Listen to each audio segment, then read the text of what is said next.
All right. Hang on. Let me switch the screen. Good morning, everyone. How is it going? Can everyone hear me? I hope you can. And can everyone see? I think you can. Yes, you can see, but we don't know if you can hear. Fantastic. All right. Well, good morning. Welcome to your first taste of computing, COMP1511. Today's lecture is going to be maybe a little bit boring because we're going to be doing all of the housekeeping stuff today. But then after that, I can promise you the level of excitement will just grow with every week as we get more and more into the more exciting coding concepts. It's going to be super exciting 10-week term. And I've just on the chat today, well, hang on, actually, let me just introduce myself to start with. I'm Sasha, I'll be your lecturer for this term.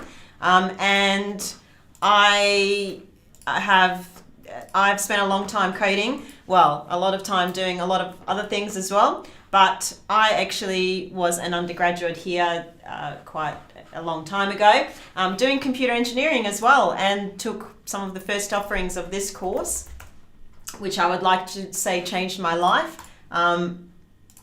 Maybe I'll just say that, it changed my life. I'm not sure if it was for the better at the time, but anyway, there we have it. So, lovely. My background is in computer engineering, but then also I did a PhD in education because I mostly care about how people learn and how they actually take in information and remember things. And that's, that influences the way you learn. So I'm interested to know how I can help you learn better. And so welcome to COMP1511. And in the chat today, I have two wonderful tutors with me, Tom and Sophia. They will be answering your questions today. And then some of the more questions that come up all the time, they will be throwing them to me and I'll answer them on the chat as well. Not on the chat, I'll answer them live on the audio as well, but they will be making sure that we don't miss questions. So if your question is missed, because the movement, it moves very quickly. So if your question is missed, please just ask the question again, and then we will pick it up hopefully. So don't be worried. If your question is not answered, just ask it again. Okay, let's keep going. So today is quite a few lecture slides, whereas mostly we will be just doing coding, so we will not be doing as much of this. Killingback, what a last name, right? I call him T-Kill as well, which is not even that, even better. There we go. He's in it. He's given himself an air 1 point. I don't know against whom, but anyway, he's got it. Okay, so, look, I'm always ahead of the slides because I always just preempt. Anyway, so today we're just going to talk about, what this course is about, who looks after this course, what to do if you need help, how does it work, what tools do you need, and then we're going to take, the first look at what language we're programming in and actually what is programming even, So it will be really fun. Actually, you know what, can you poll for me, Tom, who has done programming before, out of interest? So Tom will get a little poll going. Thank you, Tom. All right, excellent. So as I said before, I am Sasha and I'm the lecturer in charge. I love dogs. A lot of my examples sometimes just go back to dogs, although I've loved seeing all the cats as well. And Sophia's rabbit, which does make an appearance as well. I just, if I could have a zoo, I would. I would not be, that would be my second job choice. Have a zoo and just, I don't know. I would like to say live amongst the animals, but that's just a really weird thing to say. So I'm not going to say that. I'll take that back. So I've got two dogs. I am lecturing from university, so they're not here with me, although I have asked people, the tutors, whoever can get my dogs in, that will be the, they'll win something. I don't know what. But my dogs are Jax and Juno. and they are little working dogs. They're not little, they're actually quite large, and they usually, you know, kind of hang around with me whilst I lecture and bark randomly, usually at really good times actually. Yeah, like they're answering questions. So good news. And then this course, because there is a lot of students in this course, we also have 2 wonderful admins that help me run the course. And what they do is that they make sure that all the admin is done really nicely. So we've got the lovely Tammy, and I think Tammy was in the chat beforehand. I'm not sure if she's still in the chat or if she's left the building after our first live stream ended rather abruptly.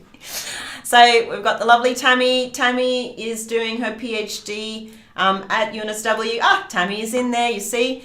She's doing her PhD at UNSW, and she has been around COMP1511 for ages. She is awesome. So if you have any questions, and you will be emailing the class account, you will be communicating quite a bit with her.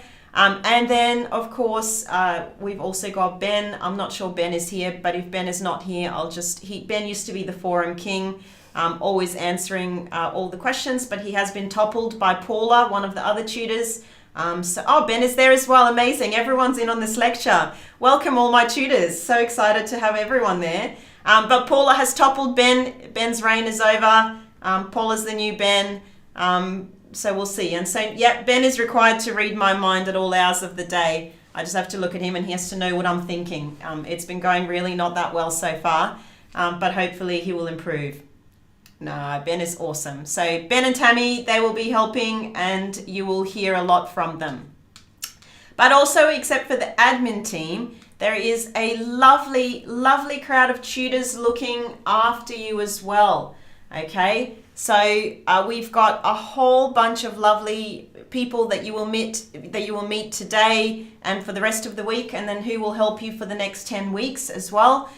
They are there to help you learn, they are there to support you, and they're there to make sure that all of your questions are answered as well, and that you know what you're doing. So please do not be scared to, come and, to come to them with your questions. They are there to help you, and all of our tutors are really, they're really friendly. That's why that's why they're there. They're just amazing at helping people, which is why they're part of this team. So the tutors are amazing. The admins are amazing. Everyone is amazing. Not a biased opinion at all. Hope you enjoy all of our amazingness.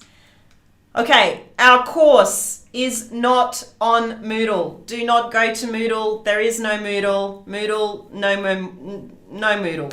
Okay, our website is given over here. This is where you will find everything you need to find for the course. So please use thank you so much, Sophia. So on top of things, amazing.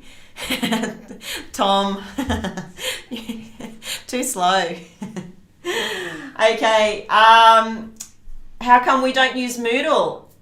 I guess if it's your first term at UNSW, you haven't grown to love Moodle unconditionally with a bit of Stockholm, but Moodle has a lot of issues, which is why we don't use Moodle.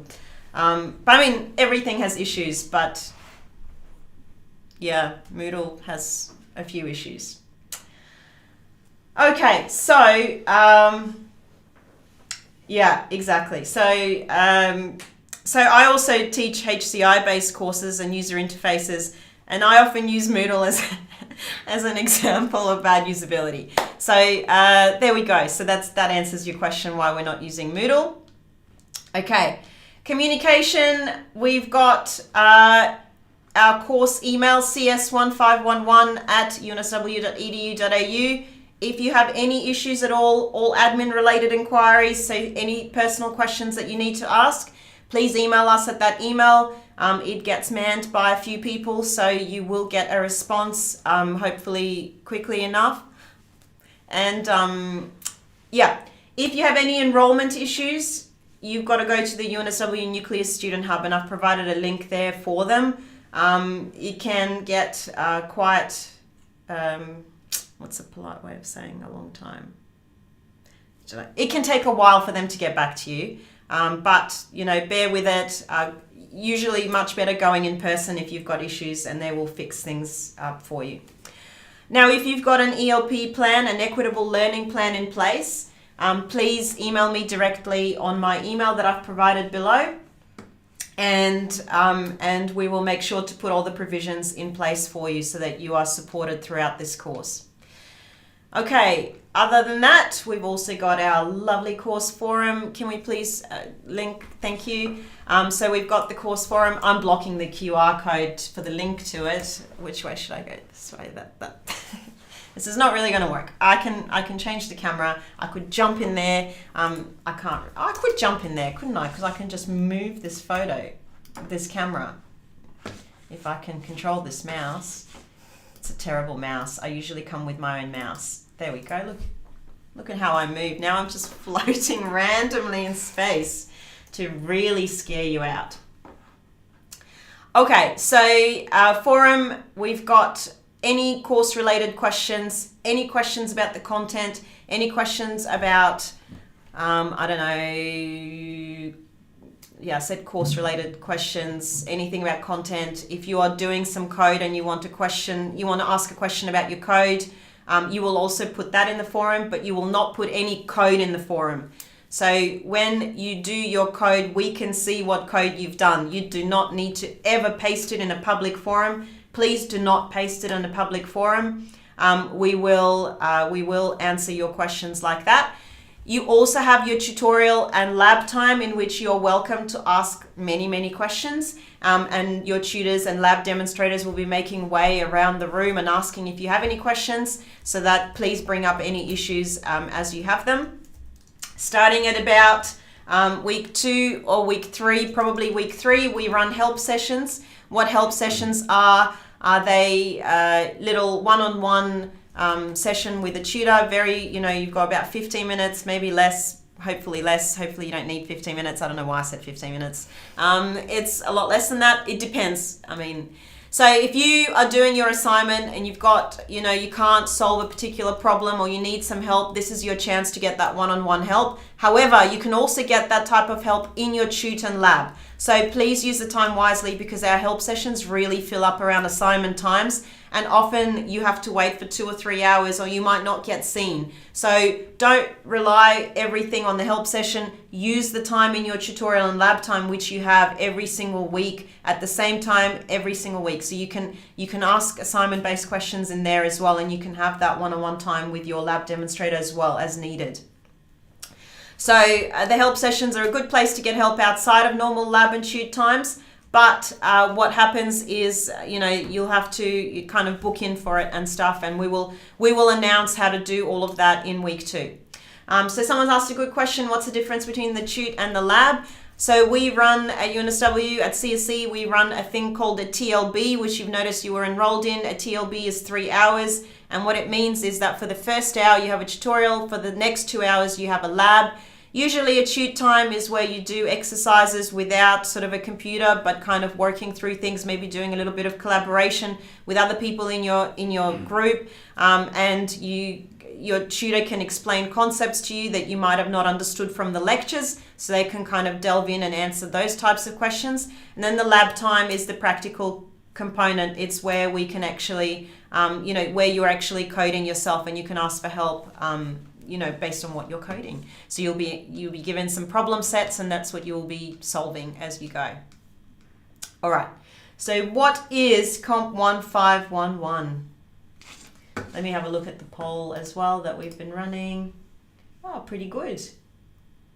Pretty good spread so far. Okay. So I'm just going to move myself down because it's creeping me out, the floating. Okay, so 1511 is your first, for many of you, it's going to be your first taste of computing and your first taste of coding, which is very, very exciting. So this is where it all starts, and hopefully where it all continues onwards as well. Not just, but this is a good place to decide if, to see how you feel about computing.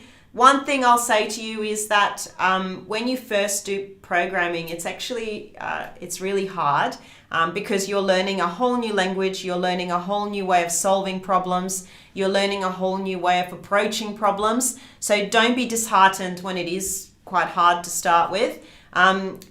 The whole thing with coding is that you get better the more of it that you do. So you need to kind of persevere, ask a lot of questions. Don't be scared to make mistakes. Mistakes is how we learn, and mistakes is certainly how you learn in coding, because then you'll know what to look out for next time. So don't be disheartened if it's a little bit hard. We're here to support you and to help you. So 1511 is this first course. It's where we kind of show you that computers are clever, but not that clever.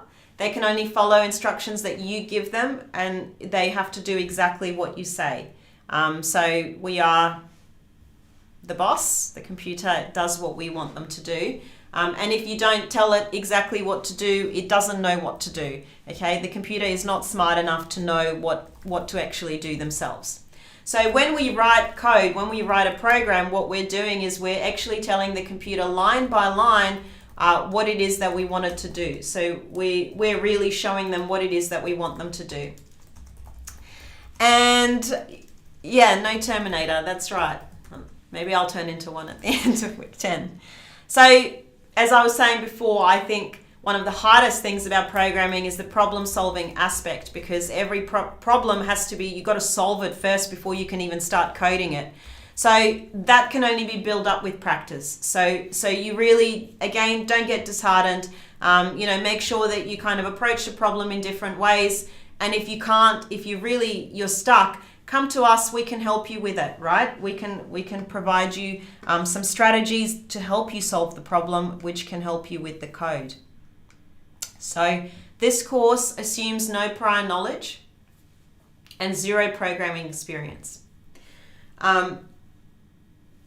Obviously, if you've programmed before, some of these concepts will be easier for you to understand, but that doesn't mean that you won't understand anything if you haven't programmed before, because this course is catering to no experience and no previous programming experience. So everything is built around the fact that you are novices and you're just starting out, and we're going to teach you how to code.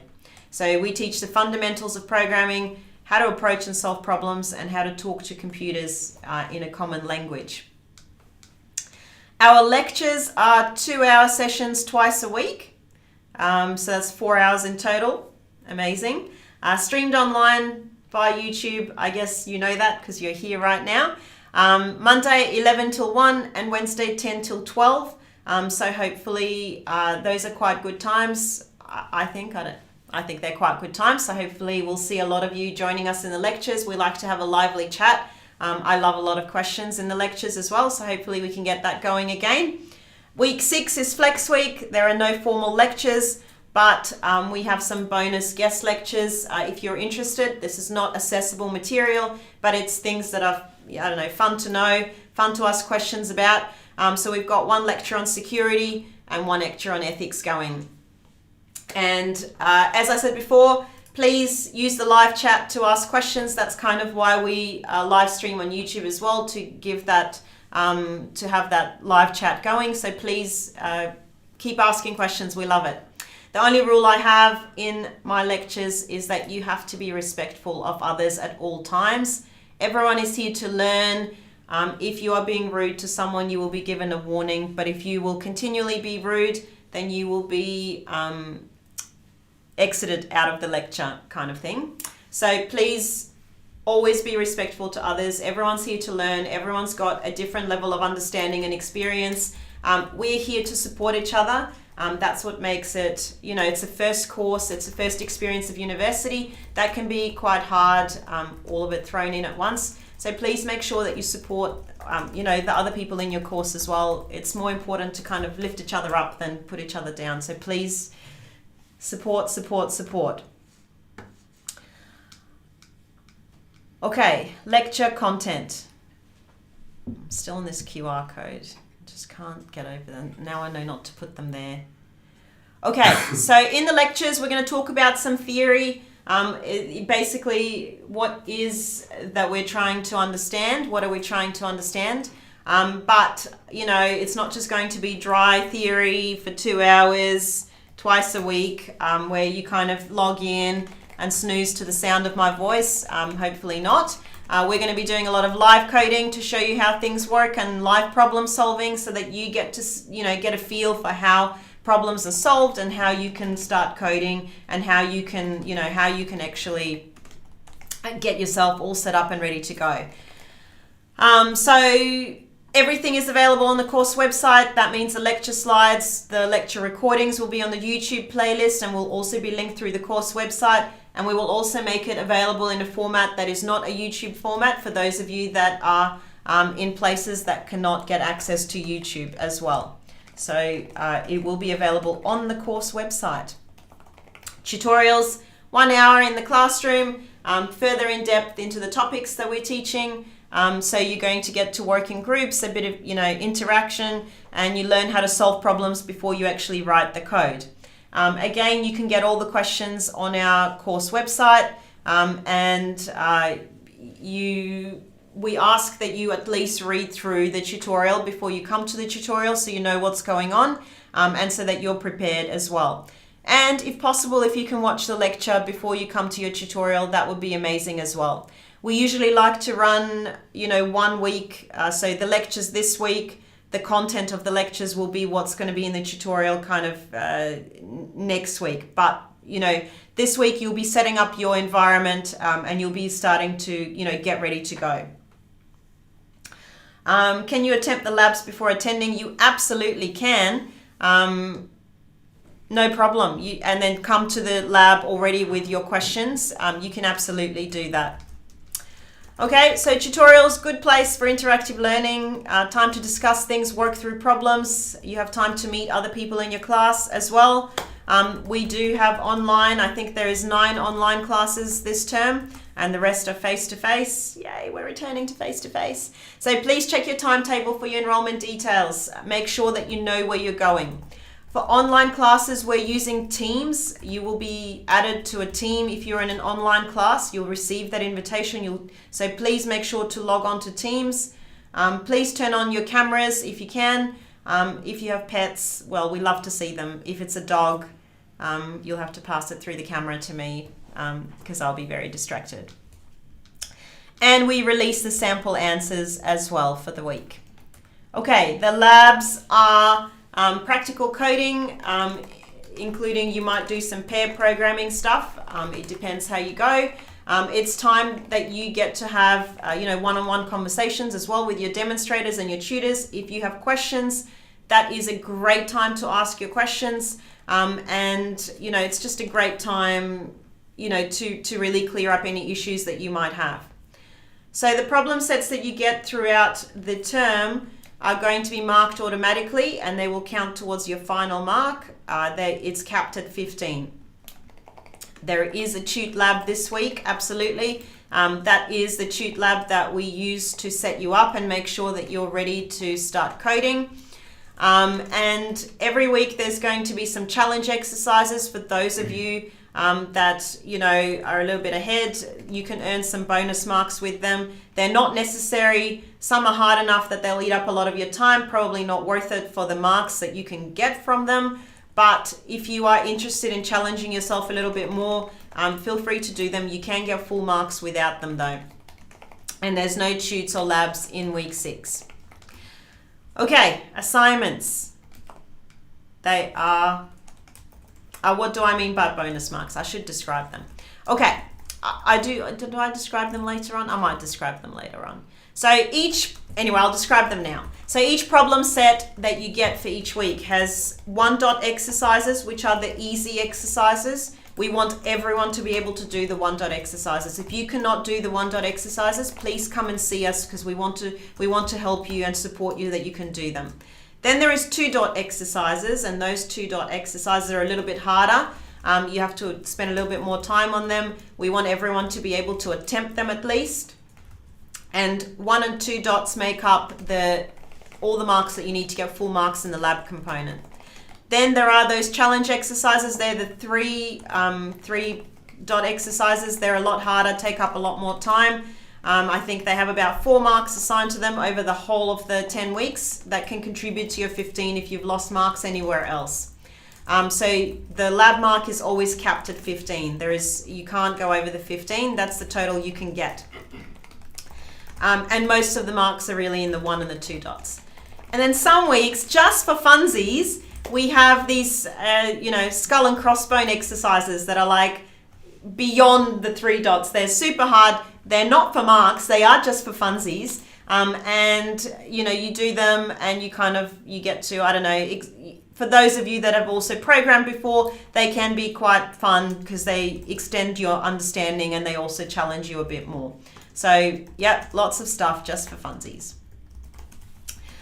I feel like I've missed something. The assignments. Okay, assignments. There are 3 assignments in this course, okay?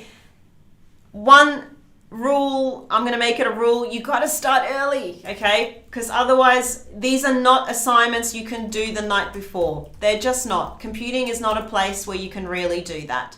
You're going to cause yourself a lot of stress and anxiety, and it's just not worth it. Start it early, because what it means is that you can come to help sessions if you need them. You can ask questions in institutes and labs if you need them. There are a lot of avenues for help if you start early.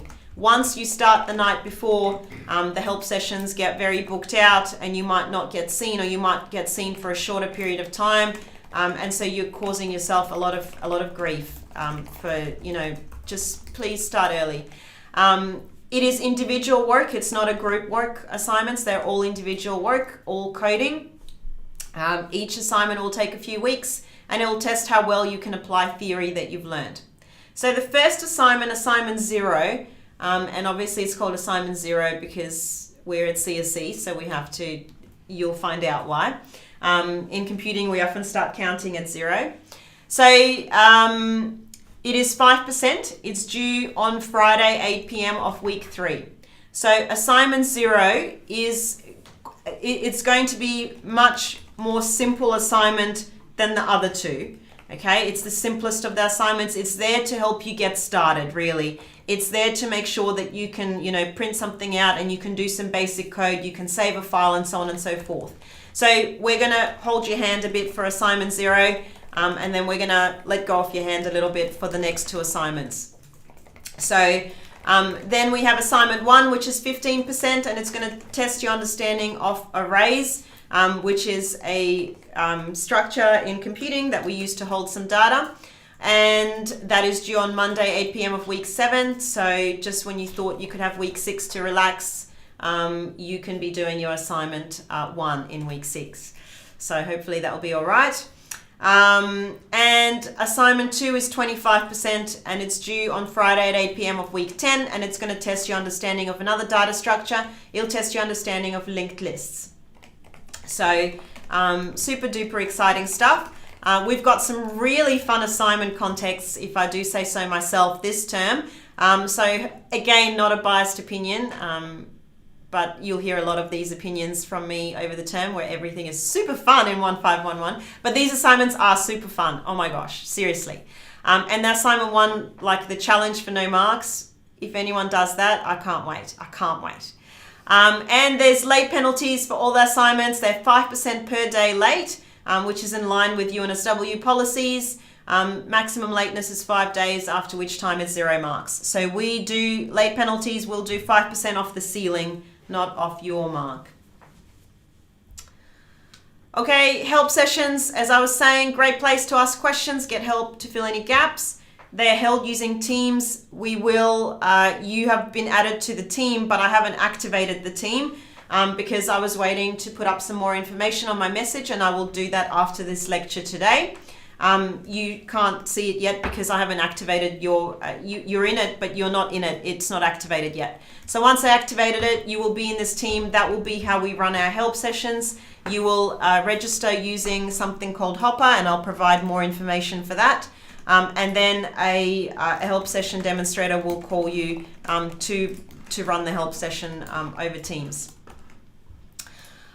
Okay, so it's one-on-one, you know, with a tutor. It's time to ask individual questions. It's time to get help with specific problems, and we will have a schedule up on the course website soon. Now, these get super duper busy around the assignment deadlines, okay? I can't really stress this enough. Like, it gets hectic, okay? And you sometimes the help session ends and there's still a queue going. So please make sure that you are able to start your assignments early, because it helps to stagger that pressure on the help sessions.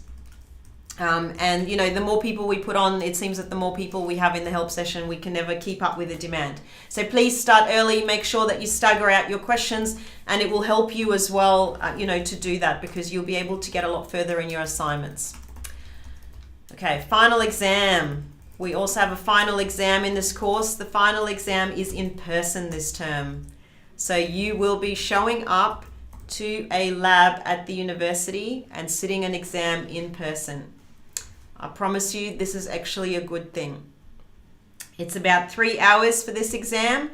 You'll be given a series of problems to solve in C. We're going to be doing a lot of similar types of problems throughout the course. And you will also get a practice exam. You will also get a practice everything, right? So you will actually, you know, you'll have a lot of practice beforehand to understand how to do these kinds of problems. And you'll be expected to read some C and show you understand it, but also you'll be expected to do some coding. Oh, someone really feels my pain, not the uni keyboards. I do feel that very strongly. I often come to uni with my own keyboard. The one in my office is also bad. So yes, I do, you know, yeah, we might see a few keyboards being brought into the exam. There are 2 exam hurdles. It is a non-stop 3-hour exam unless you have special considerations in place that give you the opportunity to stretch your legs. You'll be surprised how fast those 3 hours go, so don't worry about it taking so long. For those of you that are not onshore, for the international students, do not worry, you will receive information. You are not expected to show up to the exam. Obviously, you cannot get to Australia, so don't worry. For the offshore students, you will have something else in place that we will provide you the information with. We're just setting up the infrastructure for it. Is it still open book? Yes, it will be. It will still be open book. So it'll be 3 hours, but you will still be able to look over past labs that you've done and lecture notes if you need to, okay? Okay, so there is 2 exam hurdles, parts of the exams. They're competency hurdles. What it means is these questions have to be answered correctly to pass the course. And the reason for that is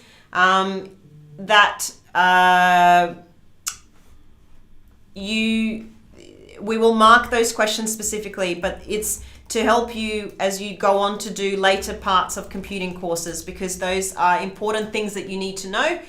They're really all about the data structures. And so your first assignment's all about arrays. One of the hurdles is arrays, so you should be familiar with arrays by the time you get to the exam.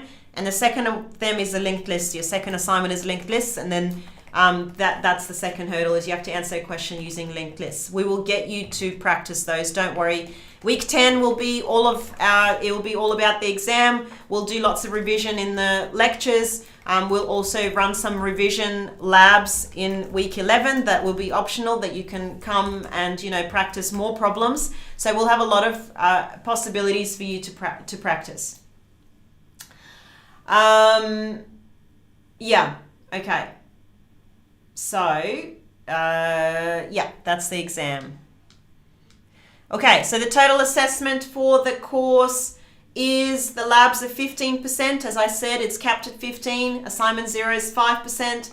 Assignment 1 is 15%. Assignment 2 is 25%. And the final exam is 40%.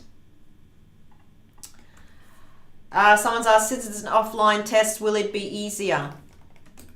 It will not be, yeah, it will, yes, it will be. It will be somewhat easier than the 6-hour mammoth effort that used to be the exam for this course. And someone said, when is this in person? It's a centrally scheduled exam, so we do not know when it's going to be. It's going to be sometime in the exam period. But we find out about a week before you find out when this exam is.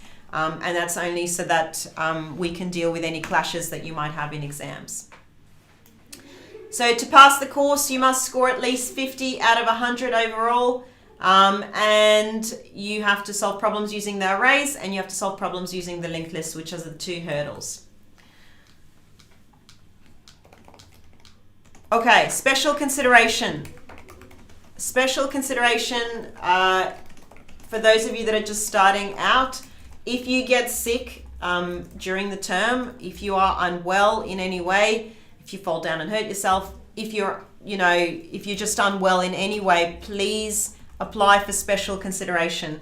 Okay, so I have provided the link to it.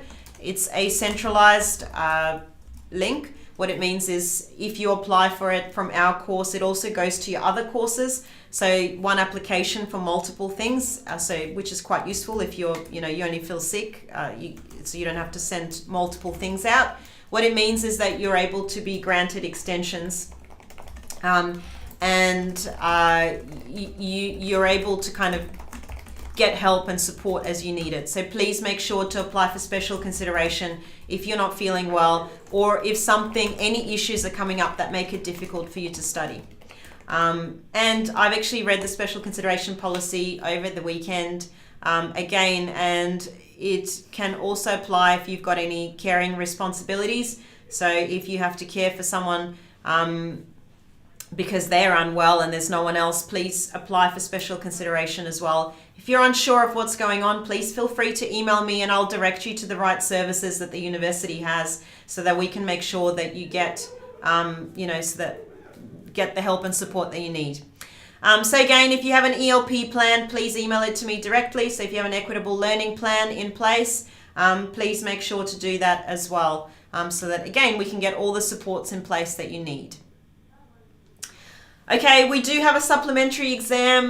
Those are offered to students that are granted special consideration for the final exam. That means that you woke up on the morning of the exam and you feel terrible. You are sick, you are unwell, something's going on, you cannot sit the exam. If you do not feel well, do not show up to the exam, okay? The UNSW Fit to Sit rule says that if you show up to the exam, you're declaring yourself fit to complete the exam. It's very hard then to get special consideration afterwards. So if you do not feel well, if you get up on the morning, you do not feel well, do not come to the exam, go to the doctor, apply for special considerations. It is going to be identical in format to the main exam, the supplementary exam, and it's usually held sometime in January. I don't yet know the dates, but I will update you as soon as I find out the dates. Okay, a few people are asking, can you use the internet in your final exam like we would in job situations or not? It's a very good question. You're not really going to have that much time to use the internet if you have ability to access other things. I should also mention that we check your solutions for plagiarism, especially in the later questions in the exam. And every year without fail, someone completes the exam in a different language to C.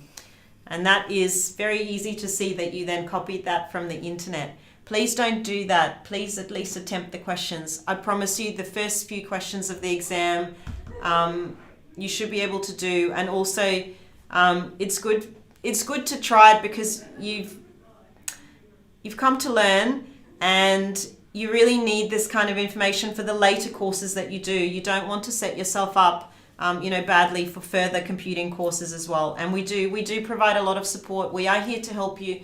If you're feeling stressed throughout this course, let us know. We can, we run extra revision classes. We really want you to do well, and we really want you to learn how to code well and to have a good experience with coding as well as your first experience. So please just let us know.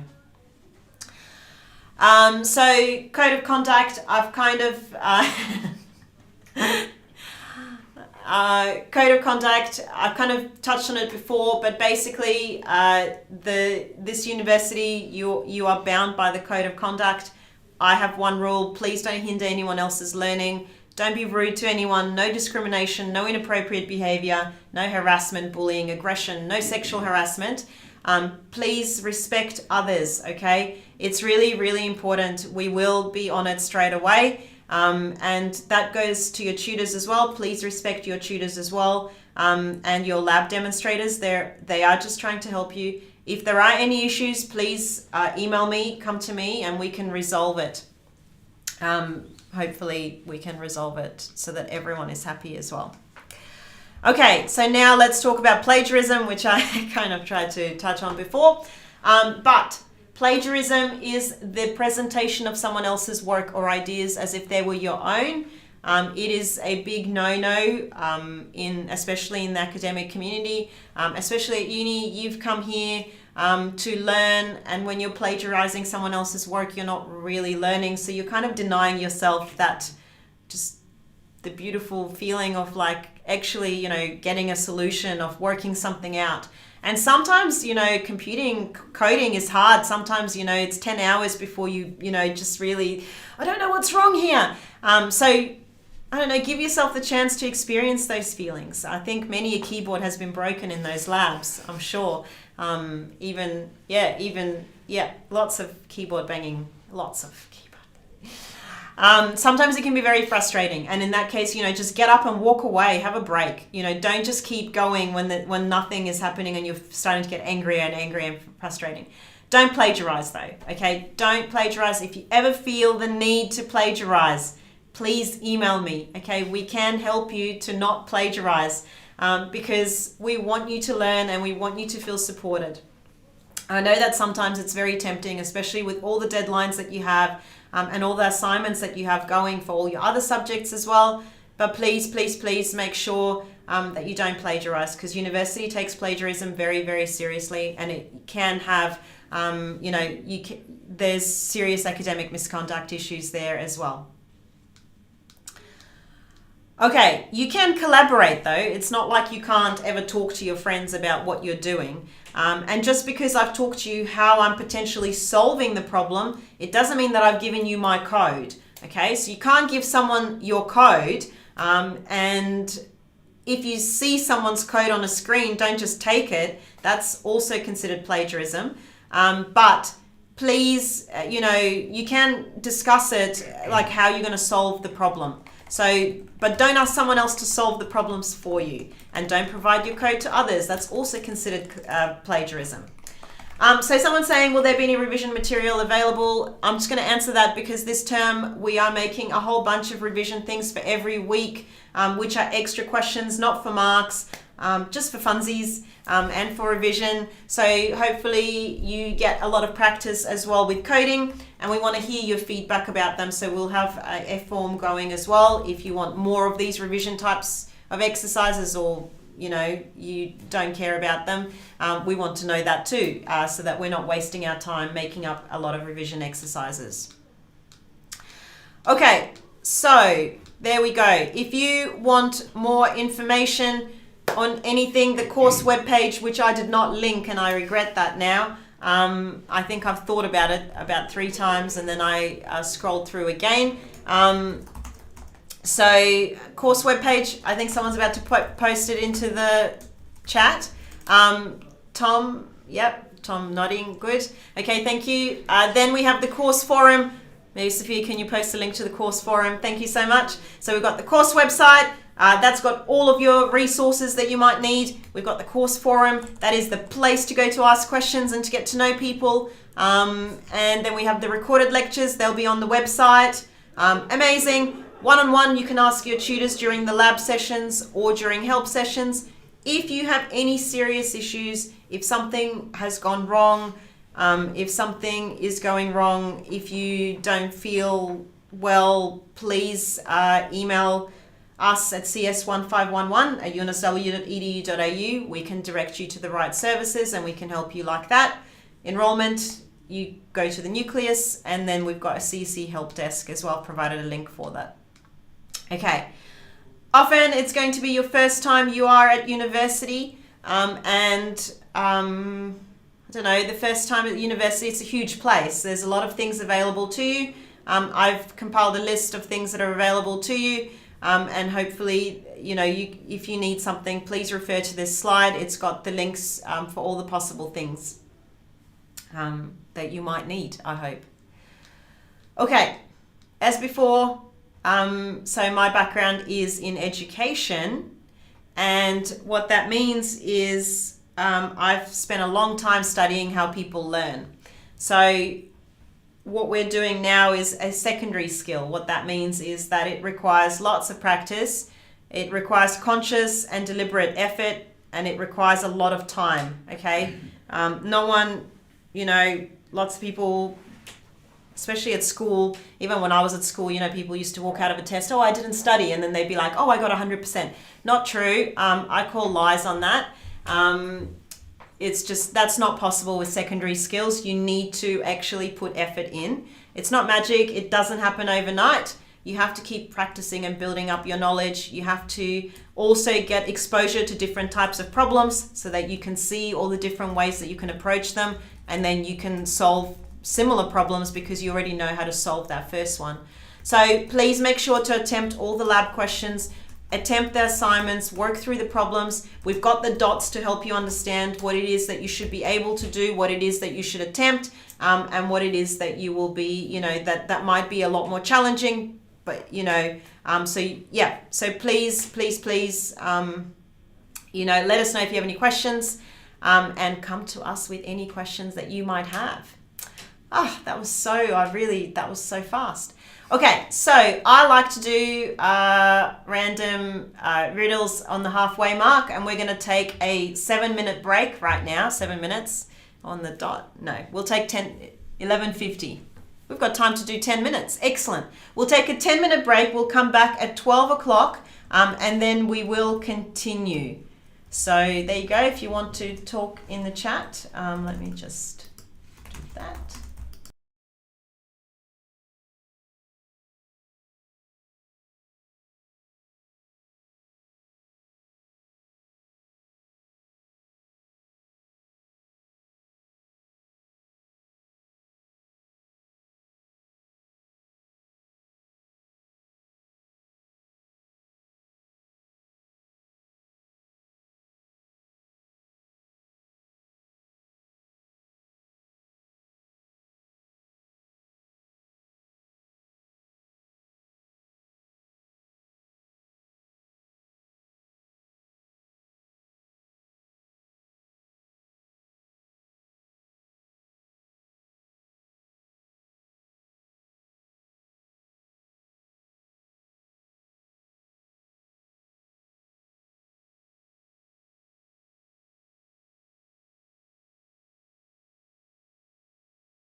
stop dancing before I switch the camera on.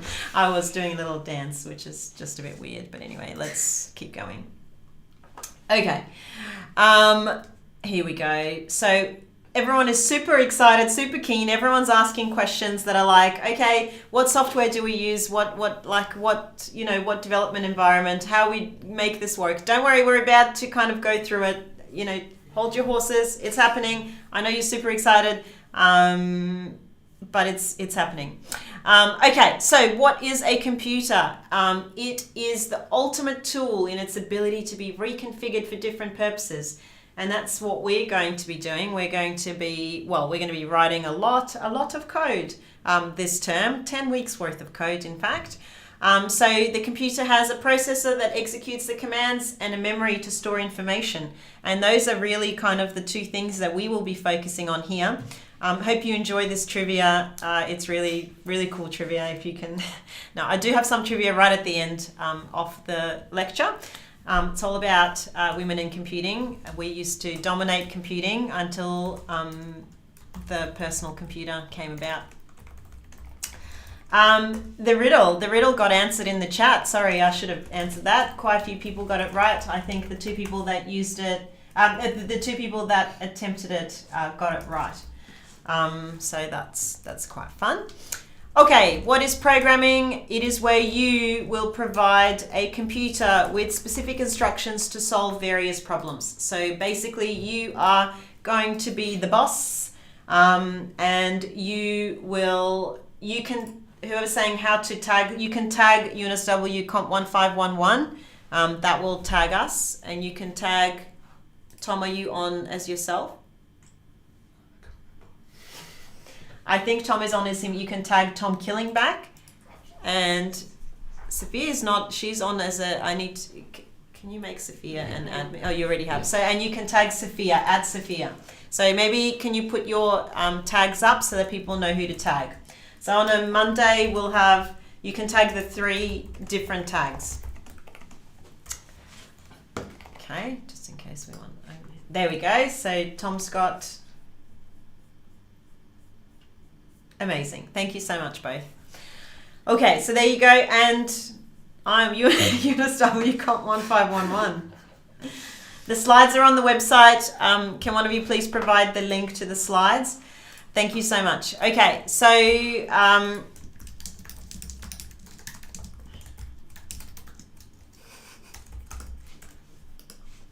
there you go. Okay, so when you're doing programming or when you're writing your programs, what it means is that you're providing a computer with a specific set of instructions that it can use to solve problems, right? So you use a specific language to write those instructions in, and here in COMP1511, that language is going to be C, which is... I love C. So again, not a biased opinion. I'm providing a lot of biased opinions, but C is awesome. Can be controversial as an introductory language, but it is awesome. And I'll tell you why in a little bit, why it's awesome. Not just because I love it. There are actual reasons. So at the core of it, you're going to be, oh yes, the puns have started. Thank you. I love the puns. I'll talk to you in a little bit if C is going to be difficult as something to start with. So at the core of it, you'll be doing a lot of problem solving, and you might go through a lot of iterations before you get it right. Okay, do not be scared of making mistakes. Okay, mistakes are good.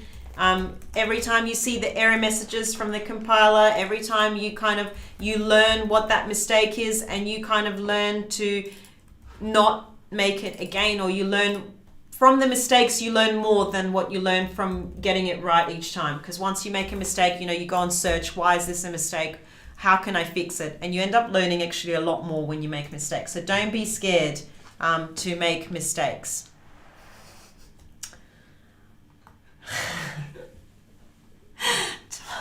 Oh, Tom, I've not heard that one before. My goodness. Okay. Okay, so, Ben's asked, how do common programming languages compare? I will talk about it actually. I will talk about it once we go into what language we're doing. I will talk about how they compare. Well, as someone said, mistakes are good except in the exam. The exam is not just auto marked, the exam is also manually marked. And if I see that you are very close to solving your code, you will get most of the marks for it. So, so don't worry, even if your program is not compiling, you can still get quite a few marks. Okay. Sophia's losing the plot. She's trying not to laugh out loud because then everyone can hear her. So I think your task, your mission, should you choose to accept it, is to make her laugh out loud this term. And then there we go. It's going to be on the microphone. Okay, so what is an operating system? When one area becomes 15 and there's one on line 240 in a 15-line program. I see you've programmed before. Okay, someone said Windows. Yes. What else is an operating system? There's many. Who uses what? Someone uses Linux or not really? Mac OS. Oh, Tom's going to poll. Thank you, Tom. Quite a few people using Mac or Windows, iOS. Loving some of these names on the chat.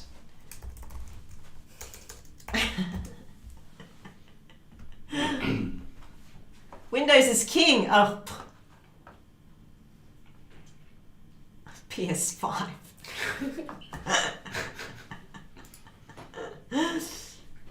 Okay, so quite a few, but I mean mostly, as per usual, it's all between Windows and Mac OS. Sounds like smart fridge.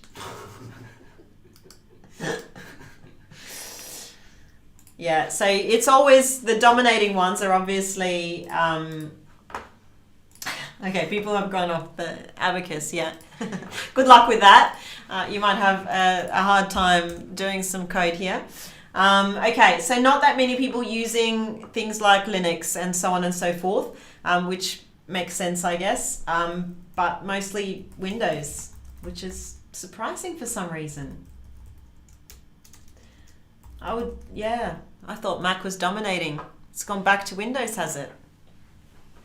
There's a Mac and a Windows in front of me here. Tom's on the Windows, Sophia's on the Mac. And I'm on a Mac as well. So Macs win in this room. Okay, so there we go.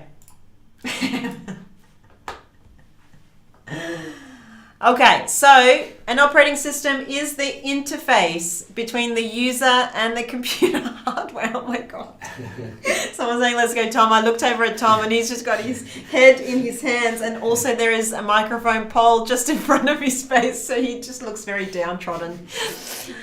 Okay, it is the interface between the user and the computer hardware. It is how we can communicate, not communicate, although that's a cool word. Let's see if we can get it accepted into the dictionary. So it's how we communicate with the computer through the operating system. So the operating system, it executes our user program and it makes solving problems easier.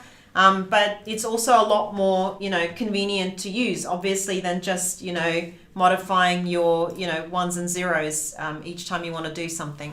So the operating system sits kind of in the middle between your code and the computer hardware, and it makes sure that you are, that you're able to communicate with the computer, basically. Now, on the CSE computers, you will be using Linux. And what is Linux? That's a fun question. Thank you for asking. Linux is a Unix-based operating system. CSE has a long and proud history of Linux use. We were one of the first Australian universities to use Linux across our machines. Linux is open source, it is more reliable, it's lightweight, it's faster, it's more secure. It is the reason that Mac OS doesn't crash as much as Windows. Just thought I'd pop it in there because it is built on top of like a Unix-based operating system. So just thought I'd, slam Windows in there whilst I can. So basically, we've got a Linux operating system that you will get to know and use as you use our machines. And then what we are going to be using is this lovely thing what does Unix base mean? Oh, I love this question. I had a chart somewhere. I don't have it now, but it was like the birth of operating systems. Unix was one of the sort of first operating systems. It is command line driven, and what that means is it's not a graphical user interface like you're used to. It's all driven by commands. We're going to give you a little bit of a feel for that because I don't know who doesn't like to look cool whilst they're punching commands into a terminal. Maybe we have different definitions of cool, but there we have it. Oh, that's beautiful. The grandpappy of OS. It is indeed. It is the dear old Unix. So we're going to be using a terminal, which is the command line driven stuff. It means that to execute anything, we're going to type a command in and do it like we first did it when computers first came about. So when I first got my computer, this is all that was available. There was no graphical user interface. It was just punch commands in and hopefully remember what on earth you're trying to do. Was also no internet where I could Google the command if I forgot it. So you are very lucky because you can Google anything. And me too now because I can also Google anything now. So basically it allows us to send simple text commands to our shell, and I'll describe what a shell is in a second. It handles things like user input, displaying output. So this whole window is called a terminal window, and then a shell is what sits inside this terminal window. It is a program that executes commands, it has its own syntax, and it returns an output which the terminal can display. Don't worry about knowing the names for these things. You really only need to know that you open a terminal window and that's about it. You don't need to know what they're called to be able to use them. Now this is called a prompt. When you open up a terminal, which we will do in a second, you will see that you'll have a prompt there, and the prompt is controlled by the shell. And it's basically the line of text that displays the information, and it allows us to put information in to communicate. So let me open. That was a horrible sound. I hope I never make that again. Okay, so what you will be using is you'll be using something called Tiger VNC. And in your labs this week, you will be installing that Tiger VNC. So you will actually be able to get yourself set up and ready to go. What Tiger VNC is, it's basically, I want to describe it without using any terms that will throw you and make you feel like you shouldn't be here. You basically see this window and it's, you're going to be using a VLab environment. So what it is, it's like a virtual environment.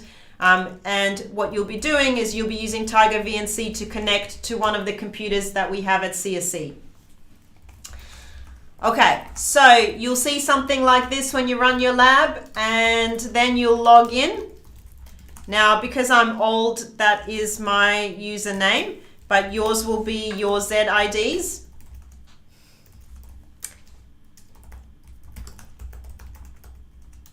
Okay, so you will then see something that looks like this. And oh no, yours is not going to be set up like this. No, it is now, isn't it? The new world is set up like this. Yeah, oh my gosh, things are amazing now. We've just upgraded our system over the break between T2 and T3. So now you will get to see this beautiful thing when you open up your Tiger VNC and connect to a VLab. And this over here, this little prompt here, that's called a terminal window, okay? And as you can see, I've got my terminal loaded and I can do a whole bunch of things. So what I'm going to do is I'm going to open these folders. Now, don't judge me. I keep a very organized desktop. I don't.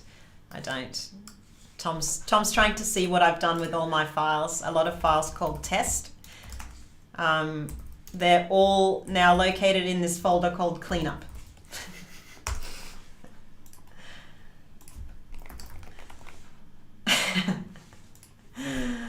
I don't know what is in any of these folders because I call them random things instead. So you're going to be using VS Code inside the VLab, okay? And it's going to be, so don't, and then we will help you, use VS Code outside it as well, but we will be using it inside this virtual environment. So I want you to get practice doing that. Okay. Someone's like DP. Where's DP?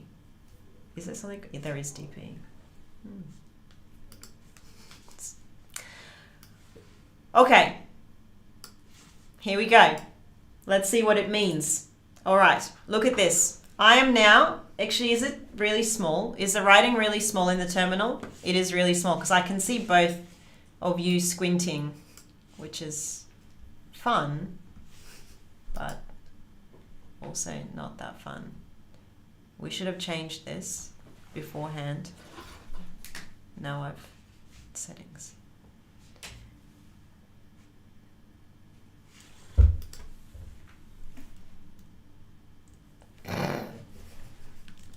No, give me 2 seconds. Here we go.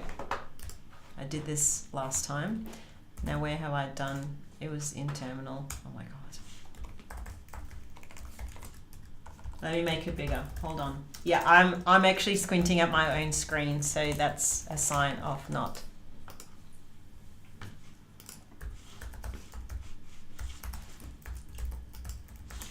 Okay, give me 2 seconds. Ah.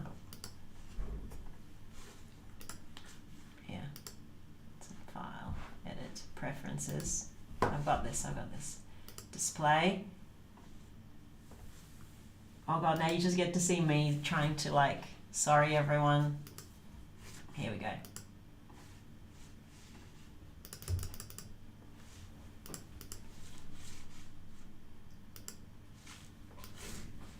How's that? How is that now? Is that better? More, okay.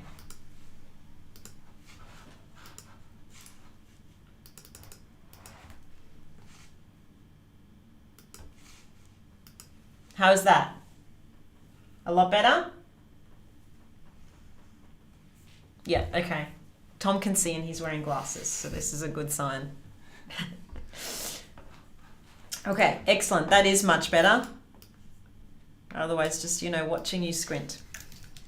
Okay, so as you start using Unix, you might have, you might decide, maybe I won't use as much, command-driven, so command line-driven stuff. Maybe I'll just go into my folder and use folders like I used to.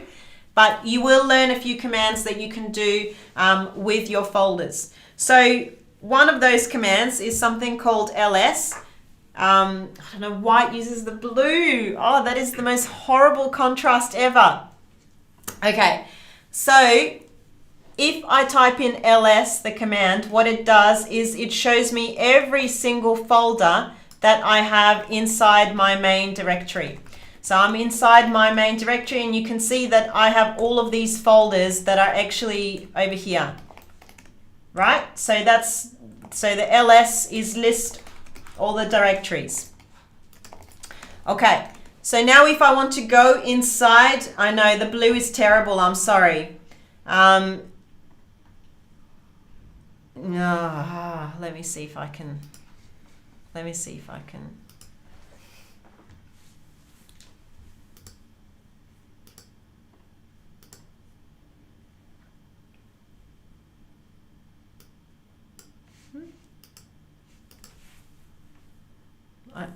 I think it's making my eyes go crazy.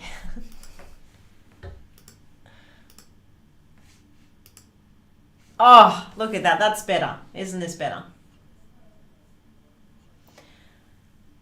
Okay, that's looking a lot better. So ls to list the directories, then to go inside, let's say I want to go, where should I go? Let's say I want to go inside this public HTML here, okay? I'll type cd, which means change directory, and then I'll type in where I'm changing it to. If you noticed, something happened, I was typing and then suddenly I became the speed of light when I finished with _HTML. It's not that I'm that good at typing, although I'm that good at typing. No, but I press tab to finish it up, okay? So tab is a shortcut that you can press to finish up whatever you're typing. And now you can see that I'm located inside the public HTML directory. So now if I press LS, you'll see there's 3 folders in there. And if I click on it over here, you can see the same 3 folders, 22T1, 22T3, and something called code, okay? Amazing. Now, what happens, I don't want to be stuck. What happens if I want to come out of this directory? If I want to go 1 level up, I'll do cd ... What that means is go up 1 level, okay? So if I go back 1 level, that means I'm back and I've just clicked back out to here. Okay, so change directory ... And then if you want to if you're like 17 nested deep, then look at all these people that are just changing directories ... Amazing.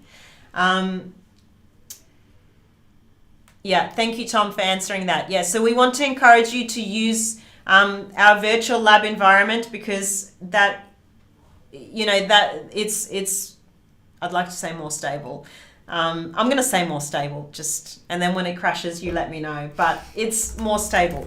And it means that we can also, your files are then kept inside of our servers, which means that you're less likely to lose information. Again, so I'm going to use less likely because 2 years ago I lost all my files. But that will never happen again. That mistake has been fixed. So you have backups, and we do backups, every night here, so that you'll have the backups as well. You should not have this happening on your laptops yet. You will be sorting it out in your first lab. Okay, so that's got ls, and we can make a directory as well. Let's make a directory. What should we call our new directory? What should we call the new directory?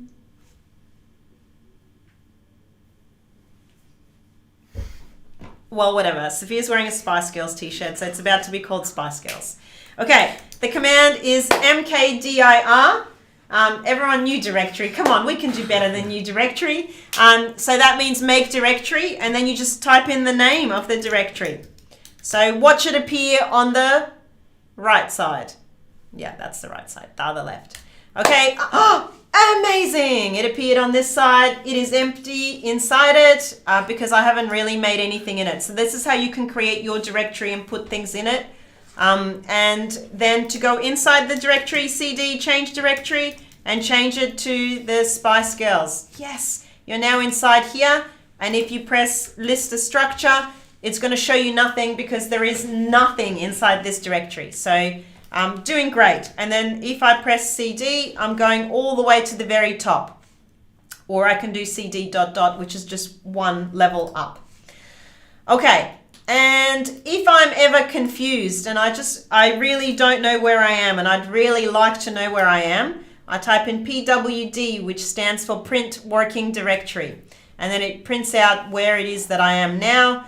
And this is useful because you're navigating using commands alone. So you don't have this beautiful, graphical user interface that shows you, that shows you this kind of structure where I didn't mean to drag that off. That shows you exactly where you are, which you normally have in a graphical user interface. So that's why these types of commands are useful when you are, when you don't know where you are. Okay, now if you want to copy commands, I've got a few more things here. And you can move files across, you can remove files, and you can copy a whole directory as well. So this tag over here, the R tag, it means recursive.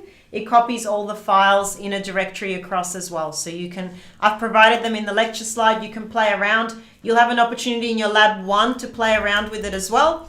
But basically the structure is CP for copy. If you're copying a file from one place to another, and then you're saying where it's coming from and where it's going to. So that's what source and destination stands for.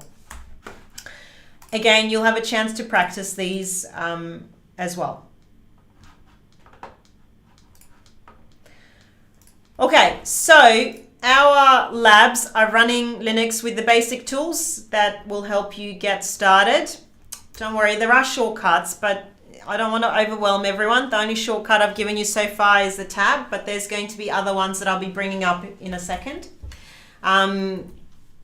So you will want to get your own computer ready with VLab, which allows you to access CSE's resources, and you will be doing that as part of your Lab 1. And there's also more advanced options that we can help you. People were running VS Code with SSH options. I don't recommend doing that because it can be quite unstable. The servers might crash. So that's only if you are struggling with VLab. So let's do Vim, no thank you. Okay, so we'll sort that out as well. Okay, so for COMP1511, and don't worry, you're going to go through all of this in detail in your lab as well. So don't worry, just you can't really follow along that well now because you don't have VLab installed on your computers. So in COMP1511, we basically have a development environment. And what we're going to be using is a really minimal version of VS Code. So some of you might have used VS Code. Can we poll who's used VS Code? You don't have to know what it is, okay? It's basically a word editor, but for code. Okay, so that's really what we're using. We're using this editor that's only for code. Now, what we've done is we've really pared it down for you so you're not stuck with the 100,000 options that it lights up for you, so that you don't feel completely overwhelmed by it. So when you run the command 1511 setup, it will install it for you with the way that we want you to view VS Code. So if I run 1511 setup, press enter, it's saying to me, welcome to 1511. Thank you very much. Setting up your code editor and installing extensions, and then you wait for it to kind of move on and to finish what it's doing. Obviously, I have VS Code already on my computer, but whatever, let's replace it. And yay, it's all done. And what it's done is it's set it up with options that we want you to have, and an environment that is good for you. The other thing is, if you wanted to see some colors, you can do 1511 colors, and then you get to see these colorful things happening when my terminal becomes more colorful as well. It's an optional thing. It's not something that you have to do. Okay, so the other thing that we use in this course is something called a compiler. Okay, a compiler is a translator. So when you write your code, when you write your lovely code, you're writing it in a language that you can understand. Well, hopefully by the end of the term, you'll be able to understand a lot more. But you're writing it in very much English words, okay? So the language is English. I can read it. Another human can read it. What the compiler does is it takes your code that you can read and translates it into code that the computer can read. So it creates a machine readable program, so ones and zeros basically.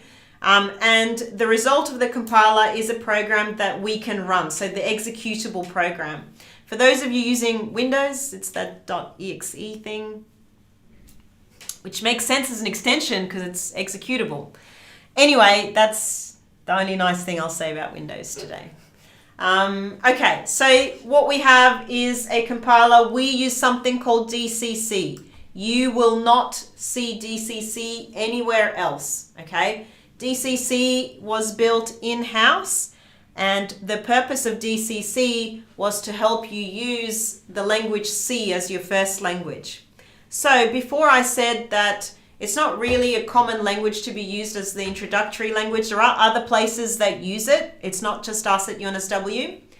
If you want to go into operating systems, this is the perfect language for you. But also the reason that we use it is that it provides the perfect foundation for understanding how computer memory works. And this is really important if you want to go on to be building good programs, robust programs, and also code that kind of where where the security vulnerabilities are. Because C has such a allows you to have such a close relationship with the computer memory, you really get a very intimate look at how things work and an intimate feel for how it all comes together. Because when you make a mistake, you affect the memory and you can really choose what to write to the memory and so on and so forth. So this is why we use C. This is also the reason lots of courses don't use C as an introductory language, okay? Because C is a harder language because you have to consider how memory is used and operated, and how memory, you have to, you are somewhat in control of memory, which means that you can make some pretty big mistakes. There is also the compiler that is usually used with C, doesn't give a lot of information for mistakes, because most people using C are experienced programmers, so the compiler errors that are given are pretty bad.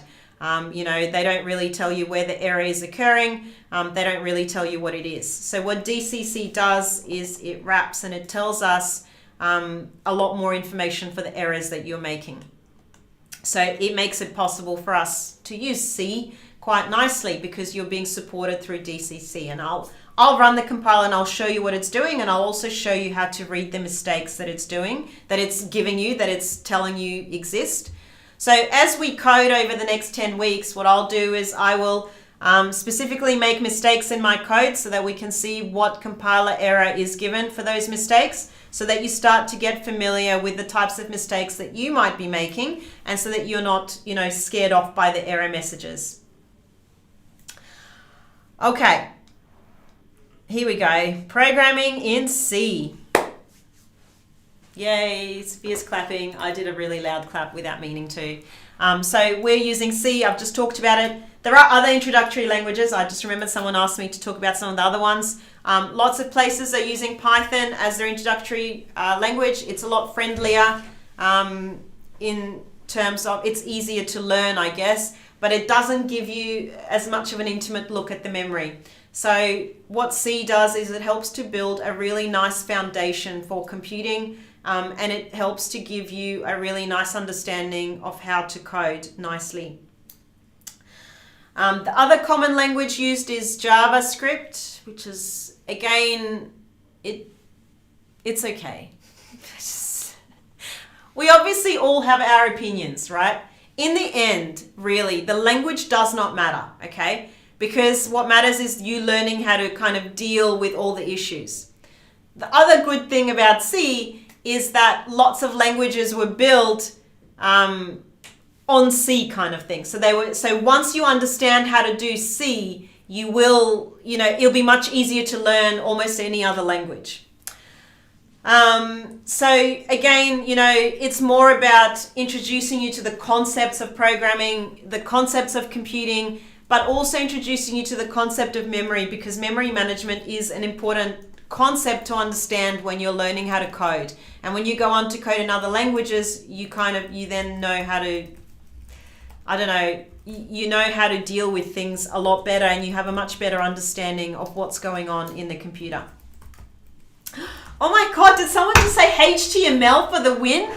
Oh my God, I am so offended by that. I've broken the website, weekly, I think, because I don't like closing brackets. And that's why we're using VS Code. No more bracket closes. Okay, HTML. Ugh. No, it's not a language. Ugh. Scratch. Scratch, I've got thoughts about Scratch. Scratch is good when you're younger, but it's really hard to go from Scratch to an actual formal language. Anyway, thoughts. But yeah, okay. All right, so let's see some C. Shall we do our first program? How does that sound? Oh, holy C, yes! Let's do our first program. I think it's time. Of course, it's going to be a Hello World program. How else can we start this course? Let me just change to the place where you can see my code, because then you can see, okay. Where have I done it to? Public.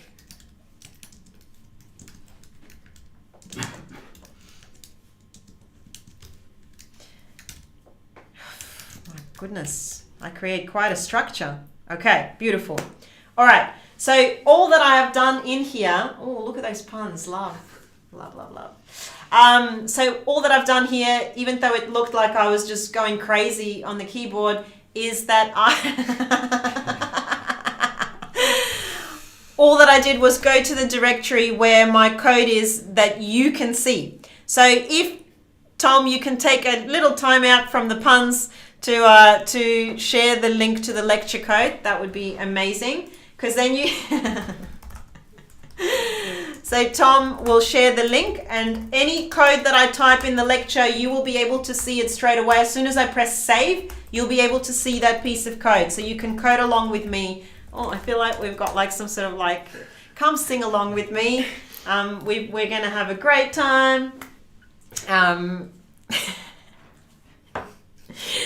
Okay, by week 10, it's just loose in here. It's just me laughing, and I don't know. You'll see. So much to look forward to. Okay, to open up a new file, okay, we type in code, which stands for the VS Code environment that I'm about to open. And then I'm going to call the file. Now I'm going to tell you that it's really good to have meaningful file names as well.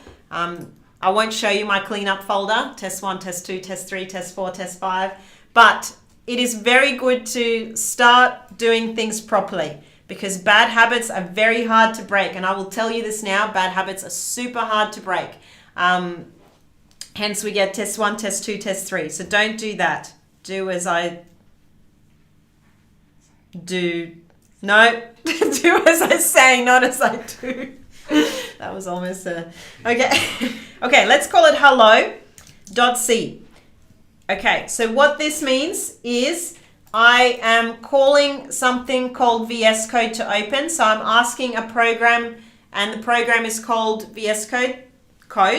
Okay, I'm telling it to open a file called hello.c. So anytime you do a C programming file, the .c is the extension for a C programming file. I don't need the ampersand, but you would have seen it in past lectures if you've watched past lectures, and that's because we were using a very basic editor, okay? And what the ampersand was doing is helping me remain in control of my window, of my terminal window, but you don't need it. So all you need to do is you need to type code. I didn't mean to do that. You need to type in, did not mean to do that either. You need to type in code, which opens VS Code, and the file name. So hello.c, hello is the name, .c is the extension. I'm telling VS Code that I want a C file. Beautiful. I've got my hello.c open, okay? So here we go. What's happening? Now, let me modify the size of this thing. I could just see from the corner of my eye, all I saw was this really synchronized leaning in, and it's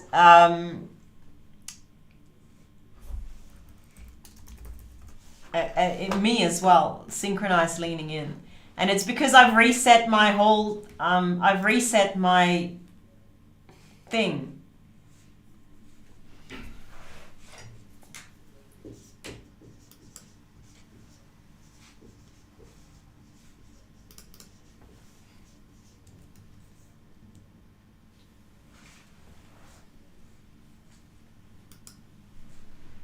Okay, how is this?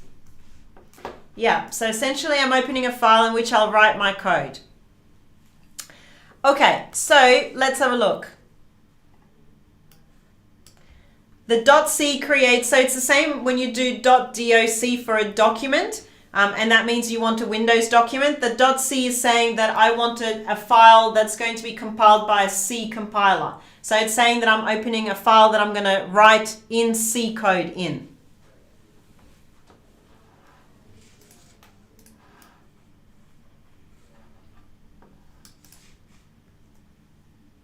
Okay, so the first thing we do in the file is how we feel about this theme, the colors.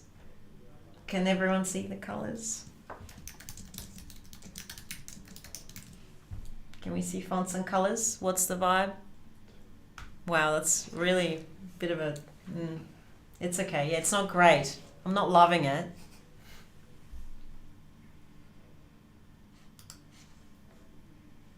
I'm not loving it. I can barely see it.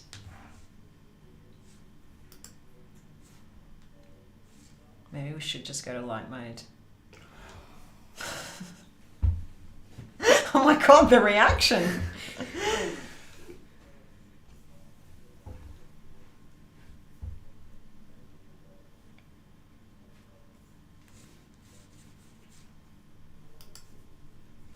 God, Tom really wants to take over my mouse.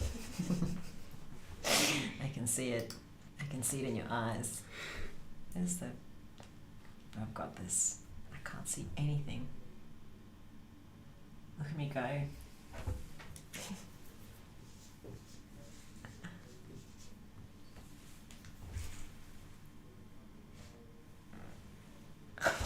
What are you doing?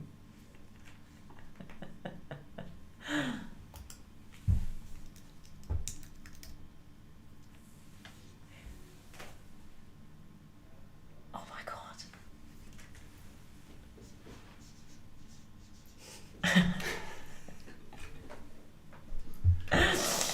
All right, I'll fix the colors, okay? I'll fix the colors for Wednesday. Okay, I won't waste time on it. Okay, this is your first program. Okay, so as you can see, I've got this lovely thing here, which doesn't mean anything. Okay, so I've got these 2 forward slashes. What they mean is I am telling the compiler, don't read this. This is for humans only, okay? This is not for machines, for humans only. This is how we do comments in code. We put the 2 dashes and then we can write whatever we want afterwards. Well, not whatever you want, obviously make it meaningful. We do something called a header file. Okay, not a header, oh my God. We do something called a header in your file. And what that means that each file kind of starts with a few lines that will tell someone that opens this file what on earth it's doing, okay? So this is your first program. We are going to print out hello. Just beautiful thoughts here. And then you might put your name down and you might put down where we're at. And I keep getting this wrong, but I got it right this time. All right, now that's going to be your first section here, okay? Actually, this is much better colors, so I'm gonna show you on here. Okay, so the first part of the program here is what is readable for humans, okay? And remember that it is humans that you're writing this file for. It is not machines. A machine the compiler will interpret it for the machine to read. So it will skip over anything that's a comment because it doesn't care about it. This is really just for humans. Okay, so you can do it like this with the 2 forward slashes in front of it, or for large chunks of code, you can use a /* to start and a /* to finish, and that gives you a big chunk. So what that means is I can do a /*, and that means I'm coming into comments, and it will finish only when you do this, and I can write anything in here and it's still considered a comment. Okay, this is what happens when you don't know what to write. So that's another way to do comments. Okay, but there we go. So now we move on to our next element. Now, when we're working with C, we have a whole bunch of libraries that are available to us that already have some functions written for us. Now, I've just used about 3 words that you probably have no idea what they mean, and that's okay. Don't worry, it's coming. For now, maybe we can learn it as a linguistic rule. I'm going to say you have to #include, and then what you're going to include in here is what this is telling the computer is it's telling it to include a library. stdio, okay, what this .h. What this stands for is standard input output, okay? We want you to use this library because you're going to be using it to read from the terminal and write to the terminal. So standard input output has things in it, the functions in it that are going to allow you to read from the terminal and write to the terminal. And I'll show you what that means and what happens when you don't include the library. Okay, so that's going to be your #include. Every program will start with some types of #include. You often include more than one library, but for now we don't need to. We're just going to start with one. Slow and steady wins the race. And now what we're going to do is we're going to write our first little function. What that means is in C, we always start reading from our main, okay? So any function or any piece of code that's called main, that's where the computer will start reading your program. So you might have a lot of other little compositions there, a lot of other little functions, and what's going to happen is that the computer will always start reading at main, whatever happens. So int main void, don't worry so much about what all of this means. I will explain it in a second. And I'm going to use this thing here, printf. So printf is a function that is inside this library, which means that I don't have to write a function that prints out something to a terminal for me. All I have to do is call up printf and it will do it for me. When I use printf, I put little brackets after it, and VS Code will so nicely and cleverly close the bracket for me. And then if I want to print out a quotation or some sort of text, I put it in double quotation marks. So let's say I'm going to do hello COMP1511, and then I'm going to finish this function with return 0. All right, let's explain everything that happens in here, and then we will go and run it so that you can see what that does as well. Okay, so let's go to this first bit here, int main void. What on earth is happening here? Actually, I've got a slide. I might go to the slide. Okay, so this function, basically what a function is a block of code that does something, okay? So what that means is that this is my main function, and this means this is the block of code that belongs to it. Now, what I've done something is that a function is something that returns something else to your program. So you might, if you have like an equation, 2 plus 2 plus 3 plus 4, something's in brackets, you might return the brackets back to the start, and then you start adding again. Similarly, a function is anything that will cause some sort of return to occur. Now, this over here, this keyword here at the start is what's saying what it is I'm returning. The int stands for integer. So what it means is that this function is going to return an integer for me. And whatever you put in brackets is the input. So the way it works is this. What I am returning, then name of the function, and then what I'm giving that function. I'm just going to call it inputs. Okay, and this is a function output. And we're going to look more at this later on. So don't worry if you're not quite following yet. Don't worry, you're going to do a lot more of this. So it's going to return an int. I'm going to give it a void. If you just go with the English meaning of the word void, it means I'm giving it a whole lot of nothing. I'm giving it a void. So that's really it.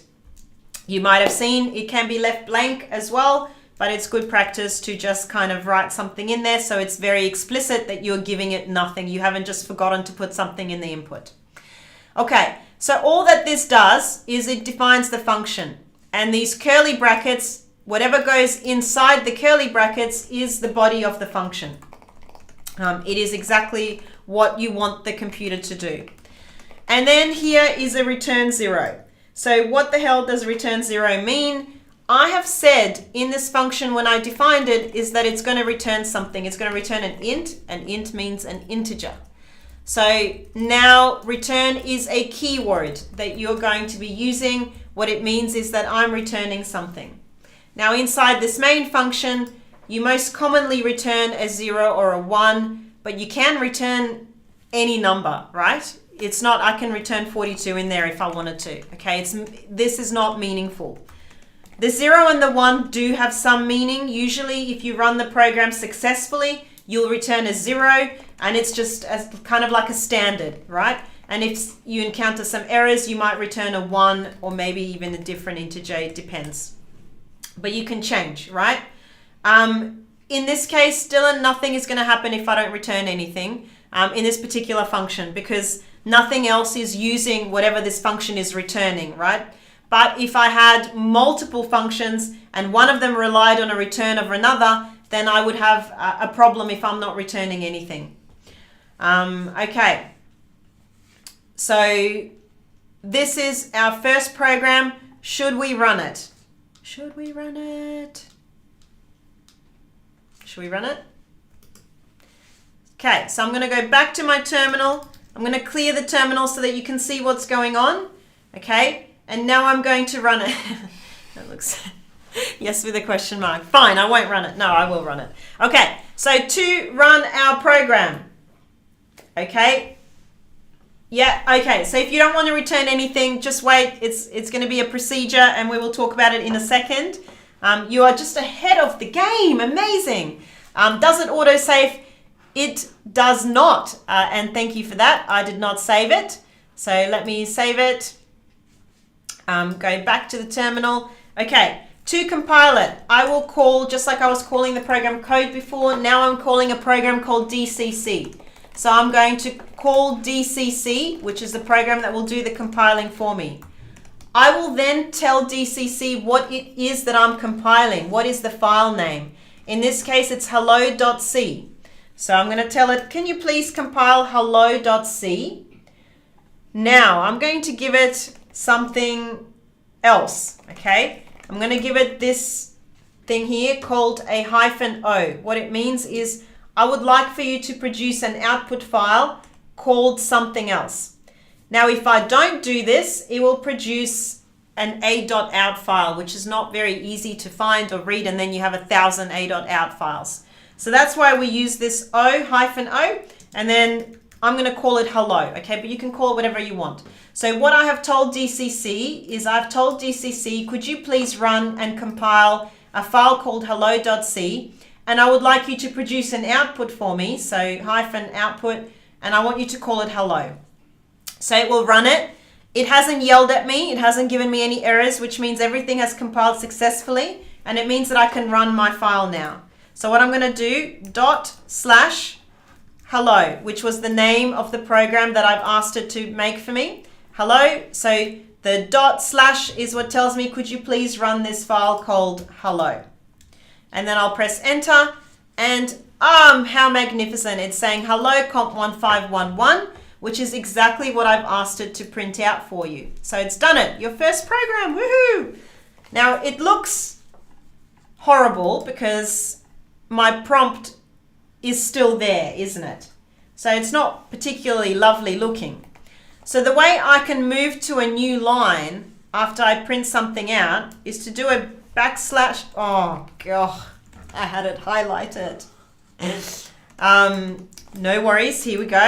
Okay, /n, and what it does is it does a new line for me, okay?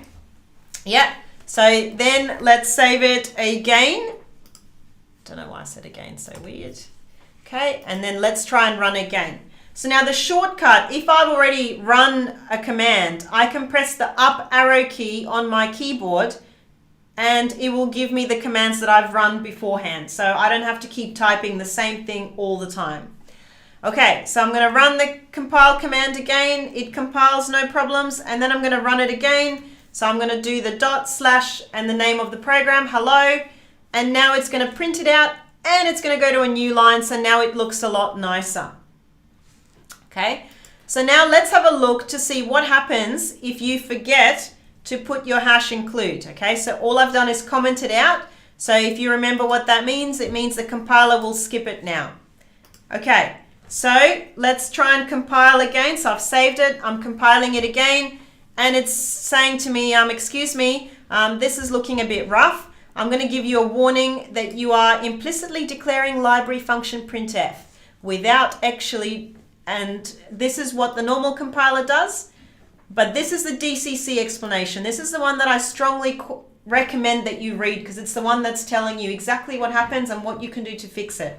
And it's saying you're calling the function printf on line 10 of this file, but DCC does not recognize printf as a function because you've forgotten to #include stdio.h. So it's literally told me what it is I'm doing wrong, where it's occurring on line 10, and what I can do to fix it. Okay, so that's what DCC is doing for us. It's telling us exactly what we've done wrong and what we can do to fix it and where it has occurred. So again, if it's got the black dot there, that means you've forgotten to save it. So I'll save it and I'll run it again now, and now no problems. And then I'll run the file, my output file, beautiful, and it's working as we want it to work. Okay. Oh my gosh, we finished. I just almost knocked the mouse down. How good is this? Oh, what should we break? We've got 2 minutes. Let's break something. Let's break something. Why is everyone leaning into the computers? What's happening? Okay, what should we break? Okay, everyone's done. Why not? We just a few minutes to go. Yeah, we'll finish up here. Why not? All right. Thank you so much for joining us for the first lecture. I hope you have super duper fun in your labs. For those of you that have a lab at 3 o'clock today, first lab, good luck. Have fun. There's also 5 o'clock, 2 labs at 5 o'clock. My goodness, it's all happening on a Monday, the glorious Monday. Enjoy your labs. I look forward to seeing you on Wednesday, which is in 2 days' time, just in case you couldn't do that simple countdown. There we go. But have fun, and I'll see you on Wednesday. Thank you so much. Yay. Oh, look, someone's printfing. See you later. Love it. Amazing. Bye. See you. Thank you so much.